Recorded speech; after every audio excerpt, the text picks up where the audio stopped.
Saudara-saudariku yang terkasih, hari ini Sabtu 18 Mei 2024. Saya Romo Siga dari Paroki Santo Yusuf, Surabaya. Dalam nama Bapa dan Putra dan Roh Kudus, amin. Kita memasuki novena Roh Kudus hari ke-9. Dengan berani dan tanpa hambatan, Paulus mewartakan kerajaan Allah dan mengajarkan ajaran Yesus. Di dalam penjara pun hatinya masih dipenuhi kabar gembira. Ajaran Yesus itu dicatat oleh Yohanes, rasul kesayangan gurunya di dalam Injilnya. Dalam setiap perayaan Ekaristi, ajaran yang sama terus dituturkan. Dialah murid yang telah menuliskan semuanya ini, dan kesaksiannya itu benar. Mea culpa, mea culpa, mea maxima culpa. Marilah kita berdoa. Allah Bapa, sumber penciptaan baru, Engkaulah yang menciptakan segala sesuatu agar dapat membangun dunia baru yang penuh kedamaian yang hidup di dunia ini. Kami mohon Roh-Mu yang menghidupkan dan menghidupi, semoga Ia menjiwai kami, agar dapat mendiami dunia ini dengan penuh rasa kagum dan penuh rasa syukur, agar dapat melanjutkan karya-Mu yang sudah dimulai oleh Yesus Kristus Putra-Mu yang hidup dan berkuasa bersama dengan Dikau dalam persatuan Roh Kudus, Allah sepanjang segala masa. Amin.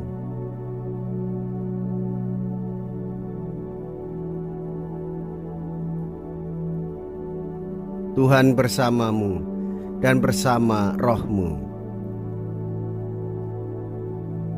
Inilah Injil suci menurut Yohanes.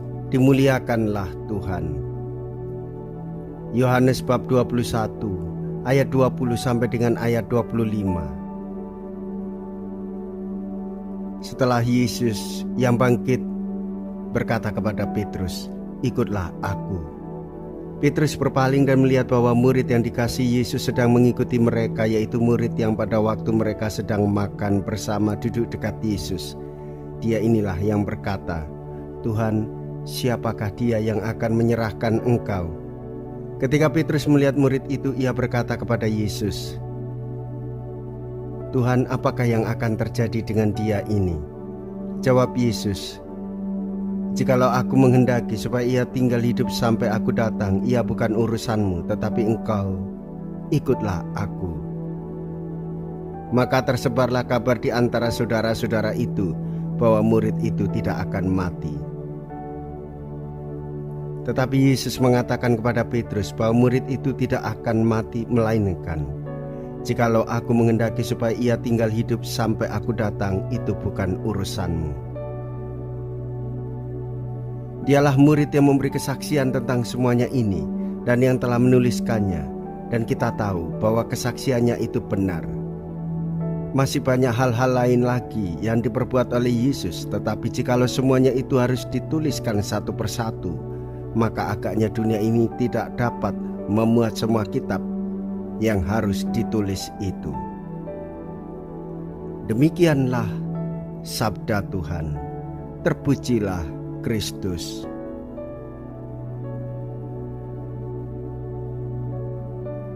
Saudara-saudariku yang terkasih, hidup dalam ketenangan tidak mudah. Ikut arus kebanyakan orang yang caranya hanya mengikuti apa yang terjadi di dalam dunia. Kita lebih berpegang apa yang dikehendaki oleh Tuhan Yesus Kristus dalam hidup kita, sebab kita ini rapuh, sebab kita ini mudah patah. Kita mudah sekali mengingat hal-hal buruk atau negatif yang terjadi dalam hidup. Hal-hal traumatis segera kita selesaikan. Jadilah pribadi yang selalu selesai pada diri sendiri, supaya kita tidak tenggelam dalam dunia sendiri. Maka saudara-saudari, mintalah bantuan Roh Kudus. Roh Kudus akan menguatkan, Roh Kudus menyatukan dan menghibur kita.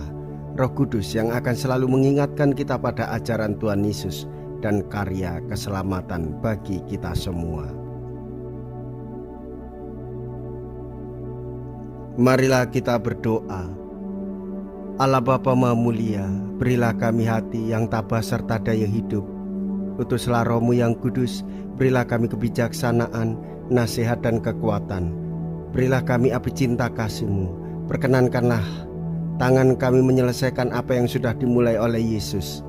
Tentu dunia akan menjadi baru dan nama-Mu dimuliakan di mana-mana. Dengan pengantaraan Kristus Tuhan kami. Amin. Tuhan beserta kita, sekarang dan selama-lamanya. Semoga Allah yang Maha Kuasa memberkati saudara sekalian, Bapa dan Putra dan Roh Kudus. Amin. Saudara-saudariku yang terkasih, pergilah. Ibadah sabda sudah selesai. Haleluya, haleluya. Syukur kepada Allah. Haleluya, haleluya.